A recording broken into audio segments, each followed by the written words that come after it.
Saudara-saudara kaum muslimin rahimakumullah. Setiap penganut agama di dunia ini mempunyai sesuatu kitab yang dianggapnya sebagai kitab suci. Orang Hindu punya kitab Weda. Orang Buddha punya kitab Tripitaka. Yahudi mempunyai Taurat. Nasrani mempunyai Injil. Penganut Konghucu punya kitab Tao Te Ching. Orang Majusi punya kitab Zen Avesta. Orang Kebatinan punya kitab Serat Centani, Hidayat Jati, Darmo Gandul, atau Gatoloco. Sementara kita umat Islam oleh Allah diberikan Al-Quranul Karim. Mengapa kita yakini Quran ini sebagai kitab suci? Pertama, ia bebas dari intervensi dan investasi manusiawi. Ia sepenuhnya, baik isi maupun redaksi, adalah produk dari Allah Subhanahu wa Ta'ala. Kita yakini Quran kitab suci karena sampai hari ini belum ada seorang pun yang sanggup membuat seperti itu. Suatu kitab hanya dinamakan suci kalau dia bersih dari investasi dan intervensi manusia. Al-Quran ini sejak turunnya 14 abad yang lalu telah menantang. Wa in kuntum fi raibin mimma nazzalna ala abdina fa'tu bi suratin min misli. Apabila kamu ragu-ragu terhadap kebenaran Quran yang kami turunkan kepada hamba kami Muhammad, atau kamu menyangka Quran itu cuma bikinan Muhammad saja, cobalah kamu buat satu surah saja semacam Al-Quran. Apabila kamu tidak mampu melakukannya seorang diri, wada'u syuhada'akum, ajak seluruh teman-temanmu. Sejak tantangan ini turun 14 abad yang lalu, sampai hari ini tidak seorang pun yang sanggup membuat satu surah saja semacam Al-Quranul Karim. Barangkali belum pernah ada yang coba-coba. Sudah. Di antaranya apa yang dilakukan oleh Musailamah Al-Kadzab. Dia mencoba membuat satu surah semacam Al-Quran yang kalimatnya sudah berbentuk bait-bait syair, tapi isinya jauh panggang daripada api. Yang kedua, kita yakini Quran sebagai kitab suci karena isi dan ajarannya sesuai dengan fitrah manusia. Suatu kitab dinamakan suci kalau ajarannya sejalan dengan fitrah manusia. Misalnya, manusia secara fitrah, kalau dia laki-laki, normal nafsu kepada perempuan, itu fitrah. Perempuan suka kepada laki-laki, itu fitrah. Kalau ada kitab suci tapi melarang manusia untuk kawin, kesuciannya perlu diselidiki. Quran kitab suci sejalan dengan fitrah manusia, maka ia menganjurkan manusia yang mampu untuk melangsungkan perkawinan. Contoh lain, secara fitrah manusia perlu makan. Kalau ada kitab suci yang melarang manusia puasa saja siang malam terus menerus, itu kan sama juga nyuruh orang mati. Quran sesuai dengan fitrah manusia, maka dalam Islam puasa wisol, puasa ngableng apa itu istilahnya, puasa nyambung dari pagi sampai sore sampai malam sampai pagi lagi puasa terus, bukan saja tidak boleh, malah haram hukumnya. Kenapa? Itu bertentangan dengan fitrah manusia. Yang ketiga, kita yakini Quran sebagai kitab suci karena isinya tidak kontroversil. Isinya tidak saling bertentangan satu sama lain. Di ayat manapun Quran mengajarkan Allah itu Esa. Satu kali dia berkata haram, dia akan tetap berkata haram. Isinya tidak kontroversil. Sebab kalau ada kitab suci, di satu pihak mengajarkan Tuhan Esa, di lain ayat mengajarkan Tuhan 3, di lain ayat lagi mengajarkan Tuhan 4, kitab kacau namanya. Bagaimana suatu kitab bernama suci kalau isinya kontroversial satu dengan lainnya? Dari 3 kriteria inilah kita yakini Quran sebagai kitab suci. Masalah yang akan kita bicarakan pada pertemuan kita kali ini, bagaimana sikap kita terhadap Al-Quranul Karim sebagai kitab suci. Berangkat dari sebuah hadis di mana Rasulullah Shallallahu Alaihi Wasallam pernah memberikan tawaran. Beliau bersabda, "Man ja'ala al-Qur'ana amamahu qadahu ilal jannah, wa man ja'ala al-Qur'ana khalfahu saqahu ilal nar." Siapa yang menjadikan Quran sebagai imam, maka Quran akan membimbing dia ke dalam surga. Tetapi siapa yang menjadikan Quran sebagai makmum, maka Quran akan mendorong dia ke dalam neraka. Pilihan terserah kita. Siapa yang menjadikan Quran sebagai imam, ditempatkannya Al-Quran di depan, dia ikuti petunjuk dan ajaran Al-Quran, maka Quran akan membimbing dia ke surga. Surga dunia, lebih-lebih lagi surga akhirat. Tetapi sebaliknya, siapa yang menempatkan Quran di belakangnya, dia belakangi Al-Quran, dia belakangi perintah dan ajaran-ajaran Al-Quran, dia perturutkan hawa nafsunya dalam kehidupan ini, maka Quran akan mendorong dia ke dalam neraka. Ya, neraka dunia, lebih-lebih lagi neraka akhirat. Pilihan terserah kita. Saya mau tanya, kira-kira Quran dalam hidup kita jadi imam apa jadi makmum? Imam apa makmum? Kalau Quran jadi imam, artinya kita umat Islam jadi makmum. Resiko dan logika tentu, makmum harus ngikuti imam. Imam takbir, makmum takbir. Imam ruku, makmum ruku. Imam sujud, makmum sujud. Imam tahiyat, makmum tahiyat. Itu namanya Quran jadi imam, kita jadi makmum. Artinya dalam terjemahannya pada kehidupan, kalau merah kata Quran, merah kita kata. Hijau kata Quran, hijau kita bilang. Ke barat kata Quran, ke barat kita pergi. Ke timur kata Quran, ke timur kita berangkat. Halal kata Quran, halal kata kita. Haram kata Quran, haram kita bilang. Itu Quran imam, kita makmum. Nyatanya kadang-kadang kontras. Nyatanya kadang-kadang paradoks. Merah kata Quran, hijau dong kata kita. Halal kata Quran, remeng-remeng kata kita.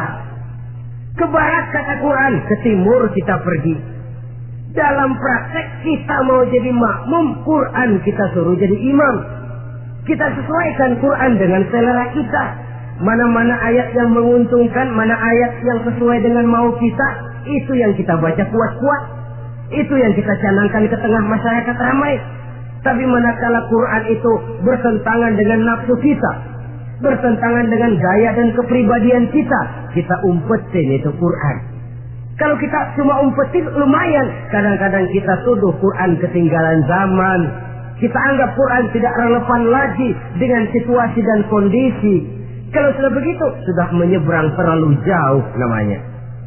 Saudara-saudara kaum muslimin rahimakumullah. Inilah makna hadis Nabi yang diriwayatkan dari Imam Ali bin Abi Thalib, bersabda Rasul, "Man qara'al Qur'ana fastazharahu wa ahalla halalahu wa harrama haramahu adkhalahul jannah." Barang siapa yang membaca Al-Quran lalu memperhatikannya, kemudian menghalalkan yang halal dan mengharamkan yang haram, maka Allah akan memasukkan orang itu ke dalam surga. Ya surga dunia, ya surga akhirat. Apabila kita renungi hadis ini, maka untuk berimam kepada Al-Quran ada 3 jalan utama yang harus kita laksanakan. Pertama, dari kalimat man qara'al Qur'an, barang siapa yang membaca Al-Quran. Ini artinya siapa yang ingin menjadikan Quran sebagai imam di dalam kehidupan, jalan pertama yang harus ditempuhnya menanamkan kegemaran membaca Al-Quranul Karim. Al-Quran gharibun fima baina qaumin la yaqra'una. Quran akan jadi asing, Quran akan jadi aneh kalau terletak di tengah rumah orang Islam yang tidak suka membaca Al-Quranul Karim. Jadi langkah pertama, tanamkan kegemaran membaca Al-Quran. Saya tidak menyalahkan kalau remaja kita gandrung kepada Stevie Wonder. Baik kalau mereka senang kepada suara emasnya Michael Jackson atau suaranya Madonna. Tapi kalau sampai harus mengalahkan kecintaan mereka kepada membaca Al-Quran, ini ironi. Sebagai orang tua, kalau anak-anak kita buta huruf Latin, katanya menghambat pembangunan. Bahkan pemerintah saja menggalakkan bebas 3B itu. Buta aksara diantaranya, supaya rakyat bisa membaca huruf Latin. Kalau anak-anak kita buta huruf Latin, katanya menghambat pembangunan. Bagaimana kalau anak-anak kita buta huruf Quran? Jelas saja menghambat proses kesadaran dan kebangkitan dari dunia Islam itu sendiri. Satu contoh ringan. Dulu sebelum pembangunan merata, listrik belum lagi masuk desa, kampung gelap, rumah pakai lampu minyak.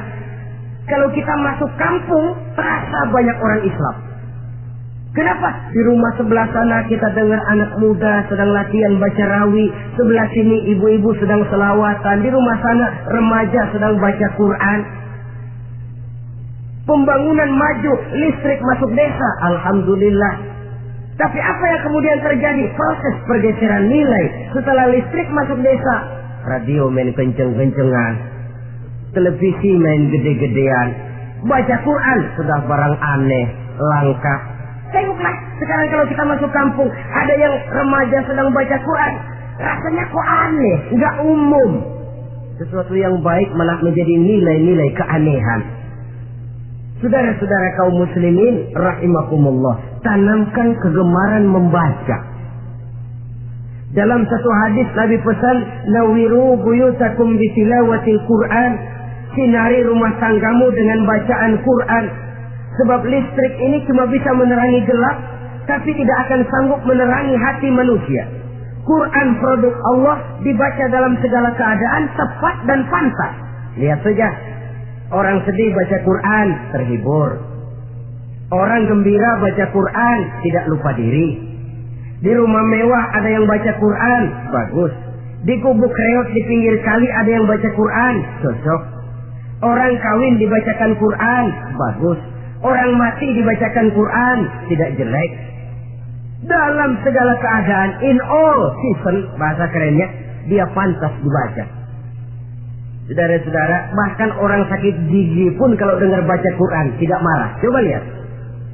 Dia senang benar lagu Michael Jackson, tapi giliran sakit gigi, coba setelin lagu Michael Jackson kalau nggak mencah-mencah. Kamu gila apa nggak tahu saya lagi sakit gigi, tapi coba bacakan Quran. Dia pasti tidak marah. Begitu besar daya pengaruhnya. Bahkan Abu Jahal sama Abu Lahab pernah rapat. Kata Abu Jahal sama Abu Lahab, Mas Lahab, gini loh Mas. Kenapa? Ini saya pikir-pikir salah satu yang menyebabkan kenapa saudara kita banyak ikut ajaran Muhammad. Mereka kalau sudah dengar bacaan Quran terpesona. Jadi kita blokir saja. Caranya gimana? Kasih pengumuman kepada Quraisy, jangan sekali-kali mau dengerin Muhammad baca Quran. Kamu juga jangan. Dan kamu, saya pun begitu. Mari kita janji, tidak mau dengar bacaan Quran. Salaman. Pulang ke rumah masing-masing. Dapat 1 hari tahan, 2 hari bertahan, 3 hari, seminggu ke atas. Abu Jahal mulai ada semacam rindu. Kangen pengen dengar ayat Quran. Karena secara pribadi dia mengakui keindahan gaya bahasanya jauh lebih tinggi dari kemampuan penyair Quraisy. Isi ajarannya sangat dalam dan menyentuh segi-segi kehidupan manusia. Gak tahan Abu Jahal kayak dikilikin hatinya. Keluar rumah mindik-mindik, ngumpet-ngumpet. Gempet di rumah Nabi, pengen dengar Nabi baca Quran. Rupanya Abu Lahab sama. Pikir Abu Lahab nggak bakalan keluar. Abu Lahab berpikir Jahal pasti di rumah. Dua-duanya bareng berangkat ke rumah Nabi. Cuma yang satu dari sebelah barat, yang satu dari sebelah timur. Ngempet, ketemu di sudut, sama-sama kaget. Jahal, loh kamu Lahab? Iya, kamu ngapain? Lah kamu ngapain?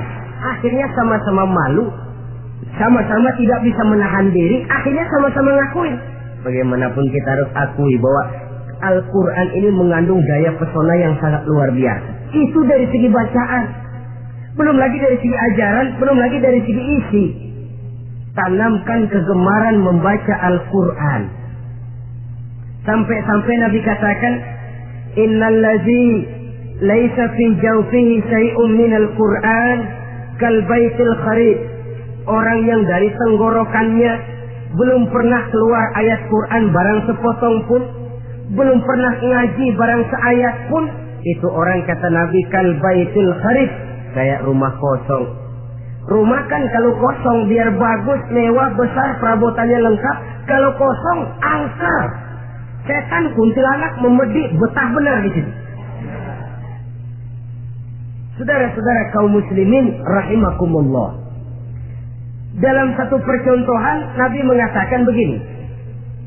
Masalul mu'minil ladzi yaqra'ul Qur'an kamasalil utrujah. Rihuha thayyibun wa ta'muha thayyibun. Orang mukmin yang suka membaca Quran adalah ibarat buah utrujah. Baunya wangi, rasanya lezat. Kira-kira kalau di negeri kita buah apa utrujah? Semacam jeruk yang manis lah. Sudah baunya wangi, rasanya enak. Itu buah. Orang mukmin yang suka baca Quran kayak buah itu. Baunya wangi, rasanya enak. Artinya syiarnya hidup, isinya memang orang mukmin. Sebaliknya, wa masalul mu'minil ladzi la yaqra'ul Qur'an kamasalit tamrah la riha laha wa ta'muha hulwun. Orang mukmin yang tidak suka baca Quran kayak korma. Rasanya emang manis, cuman kagak ada baunya. Artinya apa? Syiarnya kurang.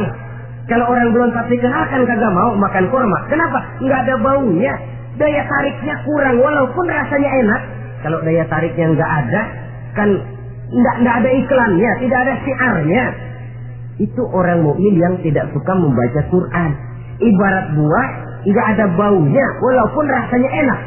Orang kurang tergerak, kurang syiar, kurang daya tarik. Sebaliknya, wa masalul munafiq allazi yaqra'ul Qur'an kamasalir raihanah rihuha thayyibun wa ta'muha murrun. Orang munafik yang suka baca Quran seperti buah raihanah. Apa itu? Baunya wangi, rasanya pahit. Orang munafik baca Quran kayak buah itu. Baunya sih enak, cuman rasanya pahit. Yang munafik baca Quran, syiarnya sih lumayan, daya tariknya hebat, isinya munafik. Nah, paling jelek orang munafik yang nggak suka baca Quran. Wa masalul munafiqil ladzi la yaqra'ul Qur'an kamasalil hanzalah laisa laha rihun wa ta'muha murrun. Orang munafik yang tidak suka baca Quran seperti buah hanzalah, sudah enggak ada baunya, rasanya pahit lagi. Kalau buah pacek kali. Udah baunya kagak ada, kalau dimakan bikin orang celeng. Saudara-saudara kaum muslimin rahimakumullah, tanamkan kegemaran membaca Al-Quran. Karena membaca Al-Quran merupakan ibadah yang besar. Bahkan kata Nabi, afdalu ibadati abdi qiraatul Quran. Nilai ibadah yang paling baik dari hambaku adalah ibadah membaca Al-Quran.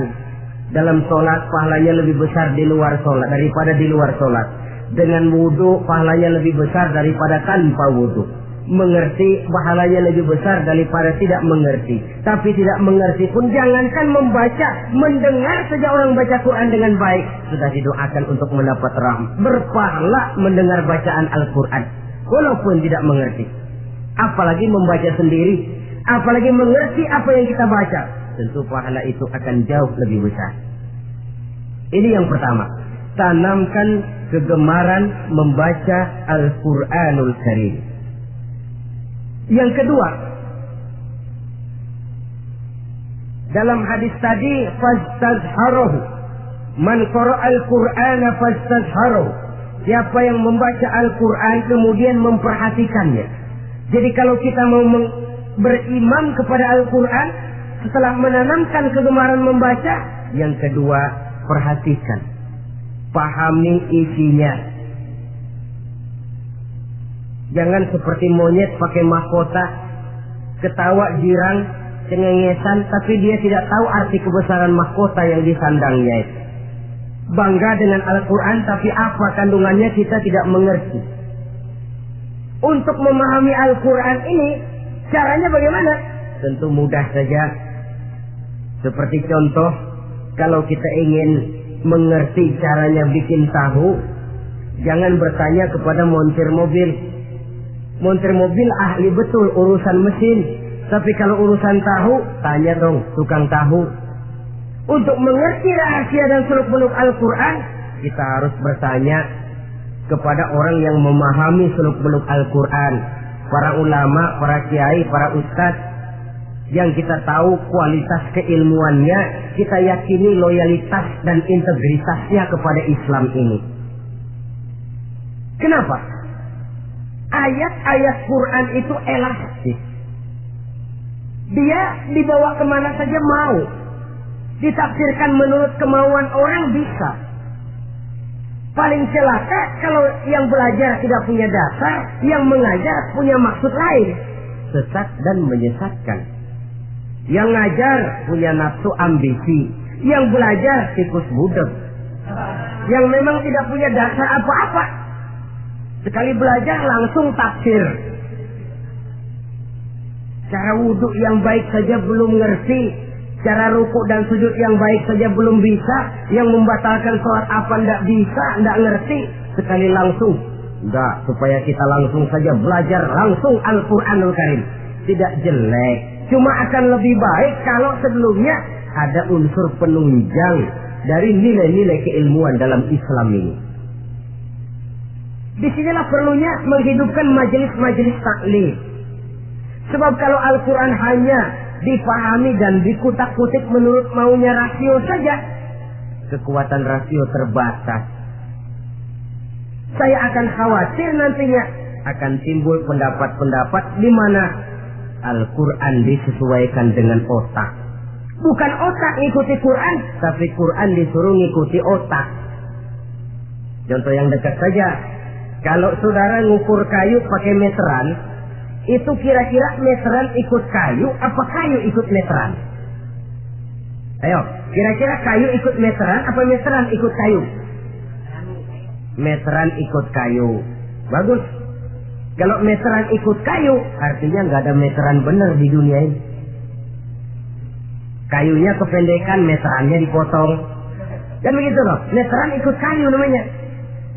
Bukan meteran ikut kayu, tapi kayu yang harus ikut meteran. Otak harus ikut wahyu. Jangan wahyu disuruh ikut otak.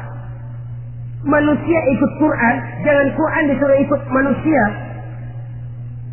Dan kaum orientalis, ya, orang barat di luar Islam yang mendalami, mempelajari Islam dengan tujuan mencari kelemahan Islam untuk menghantam umat Islam, itu sengaja mencari ayat-ayat yang mereka kumpulkan untuk menghantam umat Islam, supaya mereka meragukan Qurannya untuk kemudian pada suatu saat meninggalkan Quran sama sekali.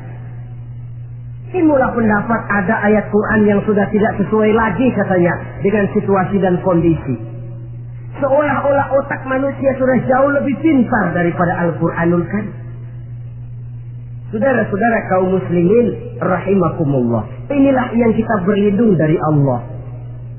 Sebab secara demikian, dengan kata lain, kita secara tidak sadar sudah mengurangi kemahamutlakan dan kesempurnaan dari Allah Subhanahu wa ta'ala.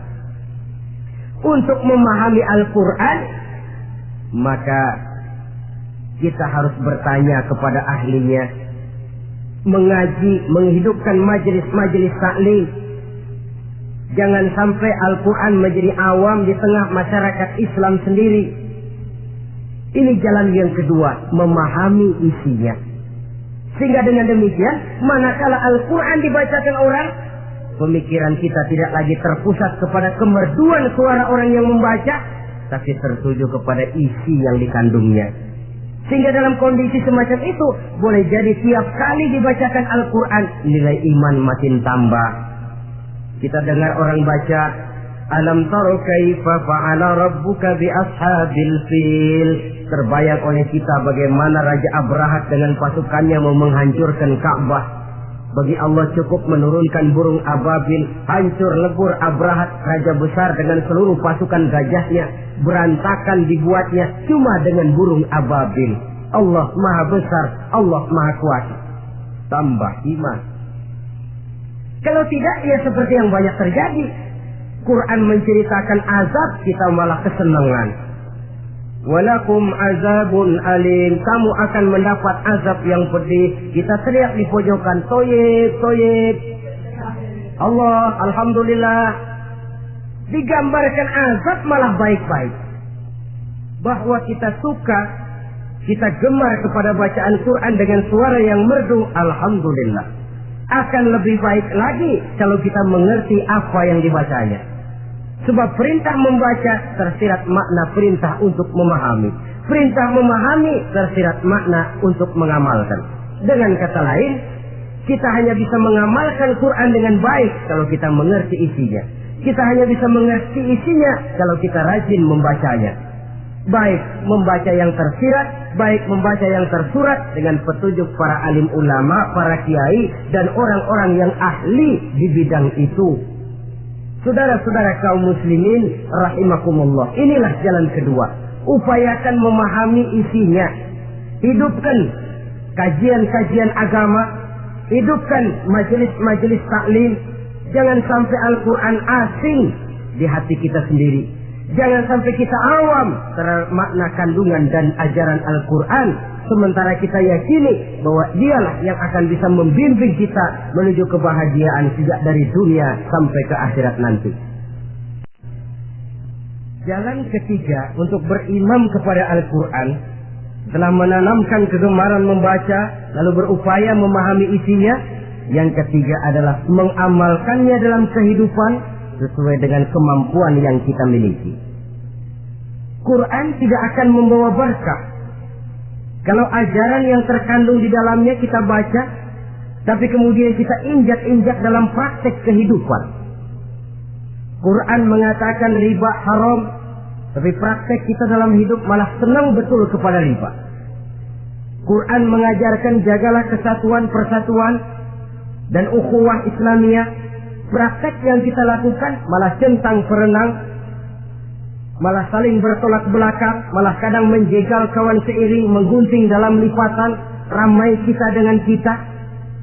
Lalu kelemahan pun menjadi kenyataan di mana-mana. Quran sekali lagi tidak akan membawa berkah kalau yang kita baca kita injak-injak. Tentang pengamalan Al-Quran ini, Allah Subhanahu wa ta'ala mengklasifikasi manusia dalam firman-Nya, Thumma awrasnal kitab allazina astafaina min ibadina. Kemudian kami wariskan Al-Quran ini kepada hamba-hamba kami yang kami pilih. Ya Allah, coba saja kita lihat ayat ini. Quran kitab pilihan diberikan kepada umat pilihan, yaitu kita-kita ini. Lalu bagaimana umat pilihan ini setelah menerima Al-Quran? Terbagi dalam 3 kelompok besar. Pertama, kata Allah, faminhum zalimun li nafsihi. Di antara mereka ada yang setelah menerima Al-Quran kemudian zalim kepada dirinya sendiri. Artinya hanya mulutnya saja yang menerima Al-Quran, tapi perbuatannya menginjak-injak Al-Quran. Orang semacam ini tidak zalim kepada Allah, tidak zalim kepada Rasulullah, tetapi orang semacam ini zalim kepada dirinya sendiri. Dia terima Quran dengan mulutnya, tapi dia injak-injak Quran dengan perbuatannya. Na'udzubillah summa na'udzubillah. Kelompok yang kedua, faminhum muqtasid. Di antara mereka ada yang setelah menerima Al-Quran lalu muktasid. Muktasid ini 50-50, ngambil jalan tengah. Ajaran Quran dipakai, ajaran setan dikerjain. Artinya juga perintah Quran oke, larangan Quran ho-oh. Saudara-saudara, malaikat bingung bagaimana montemnya nih anak ini. Perintah Quran dikerjain, larangan Quran juga dikerjain. Ini muktasid. Nah, yang ideal adalah golongan yang ketiga, kata Allah, wa minhum sabiqun bil khairati biiznillah. Di antara mereka ada lagi yang setelah menerima Al-Quran lalu berlomba-lomba melaksanakannya, berlomba-lomba mengamalkan kebaikan, dan itu hanya bisa terjadi biiznillah, dengan izin dari Allah. Hidayah, saudara-saudara. Berapa banyak orang yang mengerti Quran tapi hidupnya jauh dari cahaya Quran. Berapa banyak orang yang ahli Quran tapi cahaya Quran tidak menerangi kehidupannya. Berapa banyak orang yang ahli hukum tapi bikin bingung masyarakat dengan fatwanya. Saudara-saudara kaum muslimin, kenapa bisa terjadi? Itu tidak ada hidayah, tidak biiznillah, tidak ada izin dari Allah. Maka bisa membaca Quran, alhamdulillah. Bisa memahaminya, kita bersyukur kehadirat Allah. Lebih penting dari itu, kita mohon hidayah agar bisa mengamalkannya sesuai dengan kemampuan kita. Saudara-saudara kaum muslimin rahimakumullah, mana yang lebih banyak di zaman kita sekarang ini? Kita bisa analisa. Ada yang menerima Quran hanya dengan mulutnya saja. Kalau ditanya, Tuhanmu siapa? Allah. Kiblatmu mana? Ka'bah. Saudaramu siapa? Umat Islam. Kitab sucimu apa? Quran. Kamu bisa baca? Enggak. Ya, kalau cuma tidak bisa baca, barangkali kadang-kadang Quran saja pun tidak punya. Ini yang ironi, ini yang menyedihkan. Saudara-saudara kaum muslimin rahimakumullah, tanpa melaksanakan konsepsi Al-Quran di dalam kehidupan, maka kesenangan kita membacanya, pengertian kita tentang Al-Quran, barangkali tidak akan bisa berbuat terlalu banyak di dalam kehidupan. Maka sekarang ini sudah ada terjemahan Quran dalam bahasa Indonesia, dalam bahasa daerah, dalam bahasa Inggris, Belanda, bahkan Jerman, yang masih harus terus dan selalu ditingkatkan terjemahan Quran di dalam kehidupan. Dengan kata lain, kita umat Islam menunggal dengan Quran kita. Jangan cuma jadi kebanggaan Islam tinggi, tidak ada yang lebih tinggi dari Islam. Quran kitab suci tidak ada yang bisa menandinginya. Qurannya, tapi umatnya kadang-kadang kita ini jauh panggang daripada api. Kita bersyukur musabaqah tilawatil Quran dihidupkan dengan biaya bermiliar rupiah, sejak dari tingkat kelurahan, kecamatan, wali kota, provinsi sampai kepada tingkat nasional, untuk menanamkan kegemaran membaca Quran. Setelah itu hendaknya diadakan peningkatan dengan upaya memahaminya, sehingga pada suatu saat boleh kita adakan musabaqah pengamalan Quran. Hadiahnya sudah langsung dari Allah sendiri. Ini yang kita perlu berlomba mengamalkan ajaran Quran. Sabiqun bil khairat, berlomba mengamalkan ajaran-ajaran Al-Quranul Karim. Nah, oleh karena Al-Quran ini dalam bentuknya yang umum kadang-kadang hanya menjelaskan satu persoalan secara global, kita memerlukan tuntunan sunnah dari Rasulullah Sallallahu Alaihi Wasallam. Umpamanya, Quran hanya mengajarkan aqimis sholat, dirikan sholat. Caranya bagaimana? Tidak ada cara sholat dalam Quran. Dari mana kita tahu cara sholat? Dari sunnah. Itu sebabnya selain Al-Quran sebagai sumber utama, kita memerlukan sunnah. Bahwa sholat pakai takbiratul ihram di Quran tidak ada. Bahwa sholat pakai tahiyat dalam Quran tidak ada. Jadi kalau orang cuma Quran saja, tidak ada sunnah itu, ya bagaimana kita bisa sholat? Quran cuma mengatakan wa atimul hajja wal umrata lillah, laksanakan haji dan umrah karena Allah. Bagaimana manasik haji? Bagaimana cara sa'i? Bagaimana cara wukuf? Bagaimana cara melontar? Tidak ada dalam Quran. Yang memuat itu tidak lain sunnah. Untuk memahami Quran dan sunnah ini, kita memerlukan orang yang menguasai Quran dan sunnah. Oleh karena itu, kita perlu petunjuk kepada para ulama. Itu sebabnya Quran sendiri mengatakan, wa in tanaza'tum fi syai'in farudduhu ila Allahi wa rasulih. Apabila kamu berbeda pendapat tentang suatu persoalan, kembalikan kepada Allah dan Rasulnya. Kembalikan kepada Allah artinya kembalikan kepada Quran. Kembalikan kepada Rasul maksudnya kembalikan kepada sunnah. Siapa yang mengerti Quran dan sunnah? Para ulama yang kualitas ilmunya kita yakini, loyalitas dan kredibilitas serta integritas keislamannya bisa menjadi panutan. Saudara-saudara kaum muslimin rahimakumullah. Dengan demikian, kalau orang berkata langsung saja memahami Quran, sekarang kan sudah banyak terjemahannya, tidak usah lewat ulama-ulamaan. Saya tidak mencela, cuma agak mengkhawatirkan. Kalau dia memahami Quran cuma sekedar lewat terjemahannya saja, sangat mungkin jadi dia bisa salah paham. Kita memerlukan bantuan sunnah, kita memerlukan petunjuk para ulama yang menguasai di bidang itu. Kembalikan kepada Quran dan sunnah, artinya bertanya kepada orang yang memahami Quran dan sunnah. Nah, dengan begitu kan akan terjadi perbedaan pendapat. Perbedaan pendapat sesuatu yang halal sepanjang tidak menyebabkan kita berpecah belah. Halal berbeda pendapat, asal diletakkan pada proporsinya. Apalagi kalau perbedaan pendapat itu cuma masalah teknis, bukan masalah prinsip. Kenapa tidak pulang saja kepada tuntunan Quran? Lana a'maluna wa lakum a'malukum. Kami akan mengamalkan amalan yang kami yakini benarnya. Saudara persilakan mengamalkan amalan yang saudara yakini benarnya. Sama-sama punya alasan, sama-sama punya dalil. Tidak usah saling menyalahkan. Tidak usah saling mengklaim merasa yang paling benar, orang lain salah semua. Kemukakan argumen, jangan sentimen. Harus dengan semangat mencari kebenaran, bukan untuk mencapai kemenangan. Kalau sentimen lebih penting dari argumen, kalau kemenangan lebih diutamakan dari mencari kebenaran, yang berlaku kadang-kadang gengsi. Kalau sudah gengsi, yang bicara emosi. Kalau sudah emosi, istilah kita di kampung ngambek. Gedean ilmunya sama ambeknya. Kadang-kadang, saya kalau nggak jadi imam nggak mau sembahyang di situ. Kalau nggak jadi imam, orang lain dianggapnya kagak sah sembahyangnya. Oh pokoknya kalau nggak ngaji sama saya Islamnya kurang benar. Mengklaim.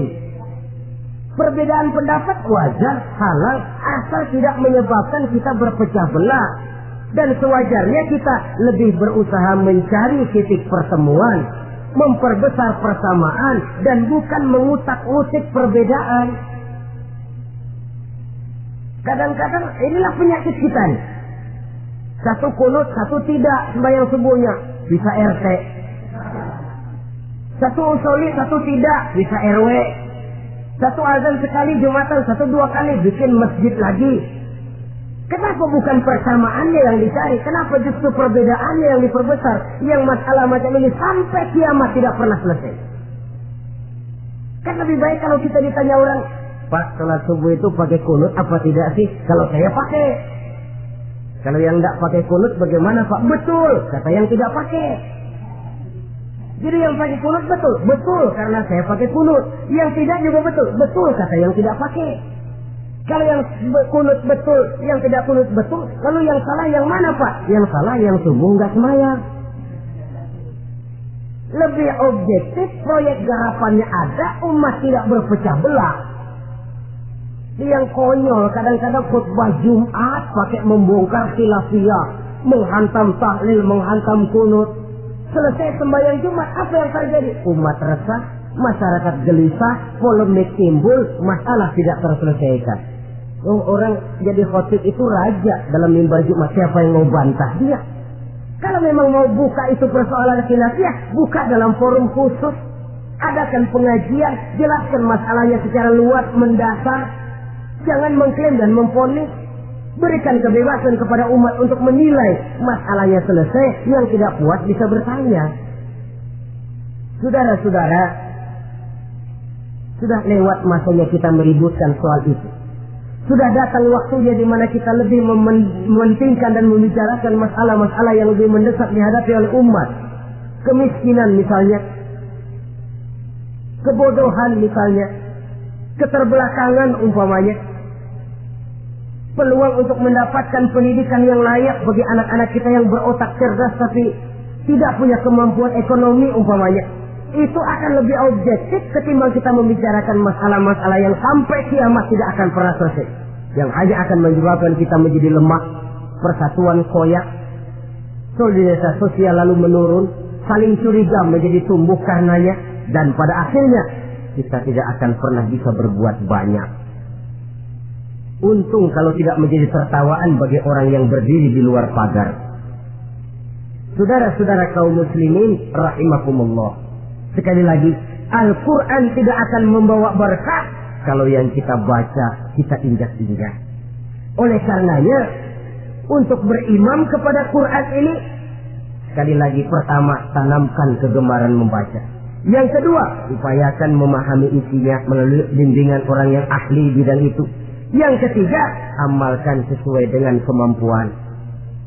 Sebab itu ada prinsip, kalau isi suatu hadis nampaknya bertentangan dengan otak, kesohihan hadis itu boleh diperiksa.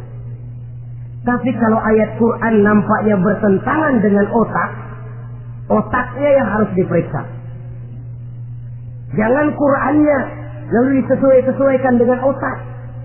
Coba kalau kita sudah berani berteori, ada ayat Quran yang tidak sesuai dengan keadaan. Ayat yang mana? Yang ini. Tahun depan tambah lagi. Tahun depan tambah lagi. Makin lama makin habis Al-Quran itu. Yang perlu diperbarui cara kita memahami Quran. Bukan dengan mengemukakan teori ayat Quran kehilangan relevansi. Cara kita memahami barangkali yang kurang relevan. Dalam situasi, dalam konteksnya dengan situasi dan kondisi. Jangan lupa, Al-Quran ini kan untuk semua umur. Dia bisa dipahami secara filosofis, dia bisa dipahami dengan kacamata orang awam. Tingkat kemampuan berpikir orang tidak semuanya sama. Kalau semua orang kita mau ajak berfilsafat, merenung dalam-dalam, menerawang tinggi-tinggi, ialah buat mereka yang terjangkau oleh perguruan tinggi. Tapi buat saudara-saudara kita, pedagang-pedagang kecil, petani di desa-desa terpencil, remaja-remaja yang jauh dari sentuhan teknologi canggih, sanggupkah mereka berpikir filosofis? Sementara mereka merupakan bagian terbesar dari kondisi umat ini. Saudara-saudara kaum muslimin, oleh karenanya, ditentang membaca, memahami dan mengamalkan, Rasulullah Shallallahu Alaihi Wasallam pernah memberikan sugesti. Beliau bersabda, "In aradtum aisas su'ada," apabila kamu menginginkan kehidupan yang bahagia, hidup seperti hidupnya orang-orang yang bahagia, dan tentu ini keinginan kita semua. Wa mautas syuhada, dan menginginkan mati sebagai matinya para syuhada, para pahlawan pembela agama, orang yang mati syahid. Wah, ini sudah tidak duanya ini. Hidup mulia, mati syahid. Dapat dua-duanya. Wan najata yaumal hasri, dan ingin mendapat keselamatan pada hari hasar, hari pengumpulan manusia di padang mahsyar. Wa zilla yaumal harri, dan mendapat perlindungan dari Allah pada hari yang sangat panas. Wal huda minadh dhalalah, dan mendapat petunjuk dari kesesatan. Ini keinginan semua orang. Kan yang kita cari apa sih? Hidup bahagia. Biar tidak kaya asal bahagia, sudah enak. Lalu apa lagi? Matinya sebagai syahid. Kemudian di hari pengumpulan nanti mendapat keselamatan. Lalu pada saat orang lain kepanasan kita mendapat perlindungan. Kemudian orang lain kebingungan kita mendapat petunjuk. Kalau ini yang diinginkan kata Nabi, resepnya Fa'adimu qiraatal Qur'an, maka lazimkan, biasakan olehmu membaca Quran. Tidak ada terlambat. Idealnya memang dari kecil, sebab lidah kalau sudah kaku berat. Disuruh baca innallaha laghaniyun hamid, lidahnya berat. Innallaha lampuniyun hamid, lampuniyun. Laghaniyun jadi lampuniyun. Lidah itu kalau sudah berat ya memang berat. Disuruh baca ya bani Israel, lidahnya berat. Ya bini Siroil. Jadi ya bini Siroil. Saudara-saudara, idealnya memang dibiasakan dari kecil supaya lidah itu ringan. Kalau tidak ada istilah terlambat. Malu pak, belajar alif-alifan udah gede. Ya jangan alif-alifan, alif beneran. Alif-alifan kapan bisa ya? Alif beneran yang dipelajari. Tidak ada istilah terlambat, tidak ada istilah malu untuk belajar Al-Quran ini. Saudara-saudara kaum muslimin rahimakumullah, ini sugesti untuk menanamkan kegemaran membaca. Lalu sugesti untuk memahaminya, tentu banyak ayat, banyak hadis. Mengapa tidak di antara kamu sekelompok orang yang berangkat untuk memperdalam, memahami agama? Falaula nafaro min kulli firqatin minhum ta'ifatun liyatafaqahu fid din. Di tengah kelompok orang yang berangkat belajar teknologi canggih, di tengah grup orang yang mendalami ekonomi, di tengah kelompok orang yang membidangi hukum, di tengah kelompok orang yang sibuk meneliti ilmu-ilmu kedokteran, mengapa tidak ada kelompok orang yang secara takhasus liyatafaqahu fid din, mendalami agama, mendalami Quran ini? Harus ada. Lalu sugesti untuk mengamalkan Al-Quran kelihatan dari peringatan Allah yang kita bisa temukan pada surah Toha ayat 124 sampai dengan 127. Wa man a'rada an zikri, barang siapa yang berpaling dari peringatanku, kata Allah, barang siapa yang berpaling dari Al-Quran ini, dia terima Al-Quran, dia imani Quran, tapi dia berpaling dari ajarannya, dia injak-injak apa yang seharusnya dia amalkan, dia perturutkan hawa nafsunya, maka kata Allah, fa inna lahu ma'isyatan dhanka, dia akan diberikan satu penghidupan yang sempit. Inna lillahi wa inna ilaihi raji'un. Diberikan hidup yang sempit. Kalau hidup sudah terasa sempit, bagaimanapun luasnya rumah, sempit. Kalau hidup sudah terasa sempit, bagaimanapun banyaknya harta, sumpah. Kalau sudah hidup ini terasa sempit, bagaimanapun luasnya pergaulan, tidak ada tempat kita bertanya, melarikan persoalan, membagi rasa. Siapa yang berpaling dari Quran, dia akan diberikan penghidupan yang sempit. Bukan dagangnya tidak untung, bukan kerjanya tidak digaji, tapi kesempitan hati. Lebih bahaya loh dari kesempitan ekonomi. Itu di dunia. Di akhirat, wa nahsuruhu yaumal qiyamati a'ma. Di akhirat nanti dia akan dikumpulkan oleh Allah dalam keadaan buta. Ya Allah, ya Rasul. Padahal ke akhirat kita baru tumben. Sekali ke akhirat buta. Masya Allah. Di tempat kita lahir saja, kalau tadinya kita melihat, tahu-tahu menjadi buta, kita bingung. Padahal jalan sudah pernah kita lihat, arah sudah pernah kita tahu. Bagaimana di padang mahsyar nanti? Kemana jalan yang akan ditempuh? Kepada siapa kita hendak bertanya? Mana teman, mana istri, mana anak? Buta pula kita. Satu kesengsaraan yang merupakan puncak kesengsaraan. Dikala itu orang yang semacam tadi protes, Rabbi, lima hasyartani a'ma wa qad kuntu basira. Wahai Allah, kenapa hari ini saya dikumpulkan dalam keadaan buta? Padahal ketika di dunia dulu saya melihat, saya menyaksikan gunung yang menjulang tinggi ke angkasa, saya melihat lautan yang luas terhampar biru membentang, saya saksikan tanah sawah luas menguning, saya saksikan keindahan alam. Di dunia saya melihat Allah. Kenapa sekarang saya dikumpulkan dalam keadaan begini? Protes dia, tidak terima dia. Allah jawab, kadzalika, atatka ayatuna fanasitaha. Kata Allah, begitulah memang. Dahulunya waktu di dunia telah datang ayat-ayat kami kepadamu, telah turun Al-Quran, telah datang agama, fanasitaha, tapi kamu lupakan dia. Kamu lupakan Quran, kamu lupakan Islam. Datang ayat, turun Quran, turun agama, kamu belaga pilon, kamu belaga nggak tahu. Wa kadzalikal yauma tunsa, maka hari ini pun begitulah kamu dilupakan. Sebagaimana dulu waktu di dunia kamu telah melupakan ayat-ayatku, melupakan kitabku, melupakan ajaran-ajaranku. Hari ini kamu pun dilupakan. Seolah-olah Tuhan cuma nggak bilang, mereka protes, Tuhan, kenapa saya buta padahal di dunia saya melihat? Kata Tuhan, kalau bahasa kita, lu rasain. Lu sih, kenapa dulu di dunia? Pura-pura nggak lihat. Kenapa waktu di dunia? Pura-pura nggak tahu. Kenapa waktu di dunia? Kamu lupakan Quran. Maka hari ini pun engkau kami lupakan. Wa kadzalikal yauma tunsa. Wa kadzalika najzi man asrafa wa lam yu'min bi ayati rabbih wal 'adzabul akhirati ashaddu wa abqa. Demikianlah kami membalas orang yang berlebih-lebihan, orang yang melampaui batas dan tidak mau beriman kepada ayat-ayat Tuhannya, dan sungguh siksa akhirat itu lebih dahsyat dan lebih kekal. Siksa dunia mungkin kelaparan, kekurangan ekonomi, kekurangan pakaian, tapi berapa hari paling lama seumur manusia? 70 tahun umur kita, ya paling lama begitulah.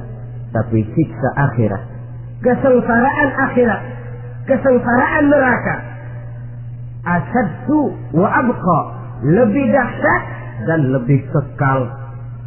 Di zaman sekarang orang bukan cuma berbuat potong kompas, berpikir pun potong kompas, berpikir pun ngambil jalan pintas. Dia lebih memilih kesenangan yang sedikit dengan mengorbankan kesenangan yang abadi. Dia mengejar surga yang sebentar dengan menghancurkan surga yang kekal. Dicarinya surga dunia, hidup cukup, rumah bagus, makan bagus, pakaian bagus, istri bagus, dengan menghalalkan segala macam cara, berpaling daripada kehidupan agama, lalu menginjak-injak Al-Quranul Karim. Kita berlindung kepada Allah, jangan sampai dimasukkan dalam kelompok yang di akhirat nanti dibangkitkan dalam keadaan buta. Na'udzubillah, summa na'udzubillah. Di sini kita terkesan dengan apa yang dikatakan Sayyid Muhammad Abduh, al-Islam mahjubun bil muslimin. Kebesaran Islam kadang-kadang tertutup oleh tingkah laku umat Islam sendiri. Keluhuran dan kesempurnaan Al-Quran tertutup oleh kebodohan umat Islam. Sedangkan untuk mengungkapkan rahasia Al-Quran ini diperlukan keahlian yang kompleks. Saudara yang di Fakultas Teknik belajar teknologi, ungkap buka rahasia Quran di bidang teknologi. Saudara yang di bidang kedokteran, ungkap buka rahasia Al-Quran di bidang kedokteran. Saudara yang ahli geologi, pelajari struktur kulit bumi dengan mengungkap rahasia Al-Quran. Sehingga pengkajian kita tentang teknologi, pengkajian kita tentang angkasa luar, pengkajian kita tentang anatomi manusia akan berakhir kepada subhanaka ma khalaqta hadza batila. Ya Allah, tidak satu pun yang engkau ciptakan ini sia-sia. Perut bumi mengandung minyak, timah, kekayaan yang berharga untuk manusia. Mempelajari angkasa luar bisa memahami musim dan menyelamatkan manusia. Mempelajari rimba belantara, teknologi canggih, akhirnya akan memperkuat nilai-nilai iman, menerjemahkan ajaran Quran lewat disiplin ilmu yang kita kuasai masing-masing untuk kemudian bekerja sama bahu-membahu dalam rangka mengimani Al-Quran, mengamalkan Al-Quran, dan mengawal keluhuran Al-Quranul Karim yang atas dasar tuntunannya kita hidup, untuknya kita berjuang, dan dalam bimbingannya kita ingin kembali menghadap Allah Subhanahu wa ta'ala. Inilah pertemuan yang singkat ini. Mudah-mudahan kita diberikan kekuatan oleh Allah untuk berimam kepada Al-Quran, menjadikannya sebagai pedoman utama di dalam kehidupan kita. Terima kasih atas segala perhatian. Mohon maaf atas segala kekurangan. Usikum wa nafsi bitaqwallah. Wassalamualaikum warahmatullahi wabarakatuh.